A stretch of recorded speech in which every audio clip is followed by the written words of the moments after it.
ଧ୍ୟାନ ଓ ପ୍ରାର୍ଥନା ଅକ୍ଟୋବର 15, 1917। ହେ ପ୍ରଭୁ, ହତାଶ ହୋଇ ମୁଁ ତୋତେ ଡାକିଛି ଆଉ ତୁ ମୋ ଡାକ ଶୁଣିଛୁ।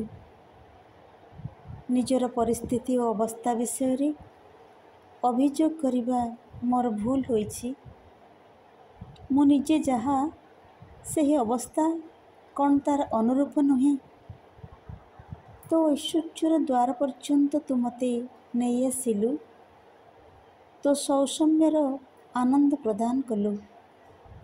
ସେଥିପାଇଁ ମନେ ହେଲା ମୁଁ ଯେପରି ଲକ୍ଷ୍ୟରେ ପହଞ୍ଚି ଯାଇଛି, କିନ୍ତୁ ପ୍ରକୃତରେ ତୁ ତୋ ଯନ୍ତ୍ରଟିକୁ ତୋ ଜ୍ୟୋତିର ପୂର୍ଣ୍ଣ ଆଲୋକରେ ଦେଖିନେଲୁ ଓ ତାକୁ ପୁଣି ଜଗତର ଅଗ୍ନିଚୁଲି ମଧ୍ୟରେ ବୁଡ଼ାଇ ରଖିଲୁ, ଯେଉଁଥିରେ ସେ ଆଉ ଥରେ ନୂଆ କରି ତରଳି ପରିଶୁଦ୍ଧ ଓ ପବିତ୍ର ହୋଇ ଉଠିବ।